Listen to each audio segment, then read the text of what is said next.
Gina Rinehart, 30,9 mil millones. Si hay una sola palabra que defina la vida de Gina Rinehart, podría ser batalla. Ha luchado por todo lo que tiene, contra familiares, reguladores, incluso contra el mercado mismo, y ha ganado. Luchó contra su madrastra durante 14 años por la herencia de su padre. Luchó contra sus propios hijos en tribunales por fondos fiduciarios. Luchó contra reguladores ambientales, impuestos mineros y cualquiera que se interpusiera entre ella y su visión para los recursos australianos. Los críticos la han llamado obstinada, implacable e incluso despiadada. Ella lo llama sobrevivir, y ganó una y otra vez. Nacida como Georgina Hope Hancock el 9 de febrero de 1954 en Perth, Australia Occidental, Gina creció en la región de Pilbara, aprendiendo el negocio minero de la mano de su padre, Lang Hancock, pionero del mineral de hierro que descubrió vastos depósitos en Australia Occidental que impulsaron la economía del país. Cuando él falleció en marzo de 1992, Gina heredó Hancock Prospecting. Pero la empresa estaba financieramente debilitada y su madrastra, Rose Porteous, inició inmediatamente una disputa legal por el control, que duró 14 años. Los abogados se enriquecieron y los titulares de prensa resonaron, pero Gina prevaleció, convirtiéndose en presidente ejecutiva en 1992. Transformó la empresa en dificultades en un gigante minero mediante pura fuerza de voluntad. La mina de hierro Roy Hill ahora produce 60 millones de toneladas anuales. Una participación del 50% en la mina Hope Downs, en sociedad con Rio Tinto, genera otras 47 millones de toneladas al año. Construyó infraestructura, negoció contratos y expandió operaciones. Pero el mineral de hierro no fue suficiente. Previó la competencia futura en energía global y se inclinó hacia los minerales de tierras raras, esenciales para vehículos eléctricos, teléfonos inteligentes y energías renovables. En mayo de 2024, realizó una adquisición conjunta de $1.1 mil millones de Azure Minerals con la empresa chilena SQM. Posee un 8.4% de MP Materials en Estados Unidos y un 5.82% de Lynas Rare Earths. En junio de 2025, anunció una nueva mina de tierras raras de $800 millones. Incluso cuando los precios del hierro caían, ella avanzaba mientras otros retrocedían. Su vida personal ha sido igualmente turbulenta. Estuvo casada 2 veces, primero con Greg Hayward, divorciada en 1981, y luego con Frank Rinehart, fallecido en 1990, y tiene 4 hijos de ambos matrimonios, todos ellos presentes en la lista de ricos del Australian Financial Review gracias a los fideicomisos familiares. Australia la ha considerado la persona más rica durante 6 años consecutivos, una mujer que convirtió el caos heredado en un imperio calculado. Elaine Marshall, 30,9 mil millones. En el mundo de la riqueza estadounidense, pocas familias son tan poderosas o tan secretas como los Marshall y su vínculo con Koch Industries. Operan en las sombras. Su influencia se siente, pero rara vez se ve. Elaine Tademar Marshall, nacida el 22 de julio de 1942, es descrita como una de las multimillonarias más reservadas de Estados Unidos. Evita la atención de los medios como otros evitan la enfermedad. No hace apariciones públicas ni concede entrevistas, siendo prácticamente invisible. A pesar de controlar una fortuna ligada a una de las mayores compañías privadas del mundo en una era de redes sociales y exposición constante, su anonimato es casi un logro en sí mismo. Su esposo fue E. Pierce Marshall, hijo menor del magnate petrolero J. Howard Marshall II. Mediante diversos fideicomisos y acuerdos familiares, los Marshall poseen un 16% de Koch Inc., empresa con ingresos anuales superiores a $125 mil millones, abarcando refinación de petróleo, químicos, materias primas y numerosas industrias más. Pero esta fortuna no llegó fácilmente. Fue el resultado de décadas de batallas legales. Cuando J. Howard Marshall II murió en 1995, estaba casado con Anna Nicole Smith, modelo de Playboy 63 años menor que él. Su romance mediático desencadenó uno de los litigios más famosos de la historia estadounidense que llegó 2 veces al Tribunal Supremo en el caso Stern vs. Marshall. La familia finalmente prevaleció en 2014, dejando a Smith sin herencia. Hoy Elaine es directora y miembro de la junta de Coke Inc., aunque sin participación operativa activa. Sus hijos, Preston Marshall, exdirector del Koch Institute, y E. Pius Marshall Jr., CEO de Elevage Capital Management, continúan con el legado financiero familiar. Su riqueza sigue creciendo con la expansión de Koch. Forbes le otorga una puntuación de autohecho de 2, indicando herencia con cierta participación. Marilyn Simons, 32,5 mil millones. Su padre era albañil. Piénsalo un momento. La mujer que se convirtió en una de las más ricas del mundo, heredando una fortuna construida sobre algoritmos matemáticos tan sofisticados que revolucionaron Wall Street, creció en un hogar de clase trabajadora. Marilyn Howery Simons, nacida en 1951, obtuvo su licenciatura y doctorado en economía en the State University of New York at Stony Brook. Brillante y curiosa sobre el funcionamiento real de los mercados, fue ahí donde conoció en los años 70 a James Harry Simons, matemático y futuro cofundador de Renaissance Technologies. Jim Simons no era un académico común. Antes de enseñar, trabajó como descifrador de códigos para el gobierno estadounidense durante la Guerra Fría. En 1982 fundó Renaissance Technologies, firma de inversión cuantitativa que transformó las finanzas, con el Medallion Fund logrando rendimientos promedios superiores a 66% anuales antes de comisiones entre 1988 y 2018. Se casaron en 1977 y tuvieron 3 hijos, Elizabeth, Nathaniel y Audrey. La familia sufrió tragedias. La muerte de Paul, hijo de Jim de un primer matrimonio, en accidente automovilístico en 1996, y la muerte de Nicholas en Bali en 2003. En respuesta, fundaron Avalon Nature Preserve y el Nick Simons Institute for Healthcare en Nepal. En 2023, realizaron una donación de $500 millones a Stony Brook University. Jim Simons falleció el 10 de mayo de 2024 a los 86 años, y Marilyn heredó su fortuna valorada en 31.4 mil millones, presidiendo ahora la Simons Foundation y formando parte de los consejos de Stony Brook University Foundation, Rockefeller University y Cold Spring Harbor Laboratory. Rafaela Aponte a Diamante, 38.8 mil millones. Imagina la escena. 1970, un joven capitán de ferry italiano, Gianluigi Aponte, navega por el Mediterráneo. Entre sus pasajeros se encuentra Rafaela. Sus miradas se cruzan, conversan, descubren un sueño compartido más grande que rutas de ferry. Sueñan con los océanos. Se casan poco después y juntos construyen un imperio global. Mediterranean Shipping Company, MSC, es la empresa más grande de transporte de contenedores del mundo, con más de 900 barcos atravesando los océanos. Desde aquel encuentro fortuito hasta controlar las arterias del comercio mundial, su historia es legendaria. Rafaela posee el 50% de la compañía y no es solo una socia silenciosa. Supervisa personalmente el diseño interior de los cruceros MSC, plasmando su visión artística en palacios flotantes que reciben millones de pasajeros al año. La familia Aponte Vago es suizo-italiana, residente principalmente en Suiza, pero con el corazón en el mar. La riqueza de Rafaela es notable por su trayectoria. La demanda post-pandémica hizo que las tarifas de contenedores se dispararan, y mientras otras industrias sufrían, la logística marítima se volvió esencial y extremadamente rentable.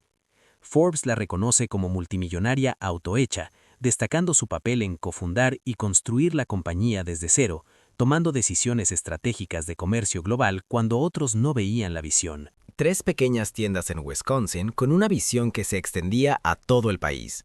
Hoy, ABC Supply es el mayor distribuidor mayorista de techos, revestimientos, ventanas y materiales de construcción relacionados en Estados Unidos, con más de 900 sucursales y $20.700 millones en ingresos en 2024. De 3 tiendas a 900. Ese es el tipo de crecimiento que merece estudios de caso en escuelas de negocios. Pero la tragedia golpeó el 21 de diciembre de 2007. Ken Hendricks cayó a través del techo de un sitio de construcción en su hogar y murió a causa de sus heridas. Tenía 66 años. Era el amor de su vida, su socio de negocios. su compañero de sueños. Desaparecido en un instante. Diane no solo sobrevivió, prosperó. Duplicó el número de tiendas mediante adquisiciones agresivas, incluyendo la compra de Bradco en 2010 y L&W Supply en 2016. Venció al cáncer 2 veces, negándose a que la enfermedad la detuviera más de lo que lo hicieron la pobreza o la maternidad en solitario. Se convirtió en la persona más rica de Wisconsin, superando incluso a John Menard Jr. En julio de 2025, protagonizó una serie de televisión en A&E llamada Betting on Beloit junto a su hija, mostrando sus enormes inversiones en la revitalización de la ciudad donde construyó su imperio. No ha olvidado sus orígenes: 7 hijos, 900 tiendas, $22,000 millones y un legado que demuestra que de donde comienzas no determina dónde terminas. Forbes le da una puntuación de autohecho de 9 sobre 10, y Diane Hendricks se ganó cada punto. Vicky Safra, 23,2 millones. La dinastía bancaria Safra se remonta 180 años al Imperio Otomano. Piénsalo, 180 años de experiencia financiera transmitida de generación en generación, sobreviviendo guerras, cambios de régimen y crisis económicas globales. Imperios han surgido y caído, las monedas han colapsado y renacido, y sin embargo, el nombre Safra perdura. Vicky Safra nació como Vicky Zarati en 1952 en Tesalónica, Grecia, en una familia judía sefardí con profundas raíces en el comercio mediterráneo. Su herencia la conectaba con siglos de comercio y finanzas. En 1969 se casó con Joseph Yacoub Safra, un multimillonario libanés brasileño que había trasladado las operaciones bancarias de su familia a Brasil en 1952. Fue una unión que moldearía el futuro de las finanzas globales. Juntos construyeron algo extraordinario. Joseph Safra expandió el imperio hasta gestionar más de $200,000 millones en activos en 30 países: Bank of Safra en Brasil, J. Safra Saracen en Suiza, Safra National Bank en Nueva York y propiedades inmobiliarias, incluyendo el famoso Gherkin Tower de Londres, adquirido en 2014 por $1,1 millones. Joseph fue simplemente un genio financiero, y Vicky fue su socia en cada decisión estratégica. Cuando Joseph falleció el 10 de diciembre de 2020 por complicaciones de Parkinson, Vicky se convirtió en la principal beneficiaria de su fortuna. La comunidad bancaria observaba cómo gestionaría la transición, pero la herencia nunca es simple, especialmente cuando se trata de miles de millones. La pareja tuvo 4 hijos: Jacob, David, Alberto y Esther. En febrero de 2023, su hijo Alberto presentó una demanda en Nueva York contra Vicky y sus hermanos Jacob y David, alegando que había sido deliberadamente desheredado mediante la dilución de su participación, con acusaciones de firmas falsificadas y trato desigual. La disputa se resolvió en julio de 2024 con la venta de la participación de Alberto por un monto no revelado, estimado en miles de millones. Su hija Esther salió de manera similar en enero de 2025, vendiendo su participación y permitiendo a Vicky, Jacob y David consolidar el control. La armonía familiar se restauró, al menos públicamente. Hoy, Vicky dirige la fundación filantrópica Joseph Safra, centrada en causas judías, educación, salud e iniciativas culturales en todo el mundo, continuando el legado de generosidad de su esposo. En marzo de 2025, la familia adquirió el 70% de Saxo Bank en Dinamarca por casi $1,2 millones, ampliando sus capacidades de banca digital y preparándose para el futuro de las finanzas. Chiang Shuliang, 25,2 millones. En Bingzhou, provincia de Shandong, China, vive una mujer de 79 años que la mayoría de las personas nunca ha oído mencionar. No da entrevistas, no aparece en conferencias, no busca el protagonismo. Sin embargo, controla uno de los mayores productores de aluminio del mundo, una empresa que da forma a los materiales básicos de la vida moderna. Zhong Shuliang es la viuda de Zhang Xiping, conocido en todo Asia como el rey del aluminio. Su historia es de transformación, de textiles a metales, de negocio local a imperio global, del anonimato a la inmensa riqueza. Zhang Xiping fundó la compañía que se convertiría en China Hongjio Group en la década de 1990, comenzando con textiles en el condado de Zhouping. Era un trabajo humilde, pero estableció la base para algo más grande. En 2001, viendo la ola del auge industrial chino acercarse como un tsunami, hicieron un cambio estratégico hacia la producción de aluminio. Fue una apuesta que resultó espectacular. Hoy, China Hongjiu es el mayor productor de aluminio del mundo, con más de 5 millones de toneladas de capacidad anual e ingresos que alcanzan los 156.000 millones de RMB en 2024. El aluminio en tu coche, tu smartphone o tu avión probablemente proviene de sus operaciones. Cuando Jiang Xiping murió el 23 de mayo de 2019 a 73 años, Zheng Xueliang asumió su papel como vicepresidenta y directora ejecutiva, posición que ocupaba desde 2009. Su hijo, Yang Bo, es presidente y CEO, manteniendo el control familiar sobre el gigante del aluminio y asegurando la continuidad de la visión. La familia también opera Shandong Weiqiao Pioneering Group, con su hija Zhang Hongxia como presidenta de Weiqiao Textile, privatizada en 2024. Es un verdadero imperio familiar que abarca múltiples industrias y emplea a miles de trabajadores en China. En noviembre de 2025, la compañía realizó una venta de acciones de $1,5 millones para pagar deudas y financiar la expansión en medio de un rally del mercado del aluminio.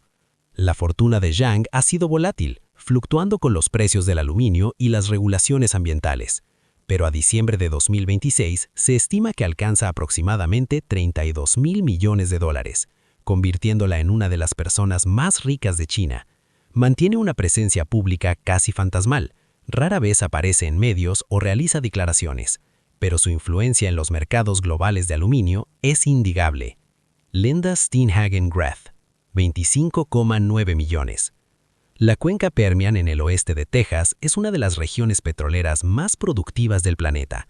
Bajo ese paisaje polvoriento y duro yace un oro negro valorado en billones de dólares. Y en el centro de una de sus más grandes fortunas se encuentra una mujer que pasó de abogada a presidenta en un solo devastador año. Linda Steenhagen Grath nació de Autry Carl Stevens, un hombre que encarnaba el sueño petrolero americano. Autry fundó Endeavour Energy Resources en 1979, después de carreras en banca y petróleo, perforando su primer pozo con recursos modestos y una determinación incansable. Lo convirtió en uno de los más grandes productores privados de petróleo en Estados Unidos, un testimonio de lo que puede lograr la visión de un hombre. Linda se unió al negocio familiar, sirviendo en la junta desde al menos 2013 y eventualmente convirtiéndose en vicepresidenta. No se conformó con simplemente heredar, quería ganarse su lugar. Se casó con Richard William Grath Jr., inversor inmobiliario, el 14 de marzo de 2009. Juntos lideran la Steenhagen Grath Foundation, centrada en educación y desarrollo comunitario en Texas y más allá. Pero 2024 lo cambió todo. En febrero de 2024, Endeavour anunció su venta a Diamondback Energy por $26.000 millones en efectivo y acciones, una de las transacciones más grandes en la historia de la cuenca Permian. La motivación: Autry Stevens luchaba contra un cáncer de páncreas y estaba decidido a asegurar el futuro de su familia protegiendo todo lo que había construido para sus hijos y nietos. La operación se cerró en septiembre de 2024. El 16 de agosto de 2024, semanas antes del cierre, Autry Stevens falleció a 86 años.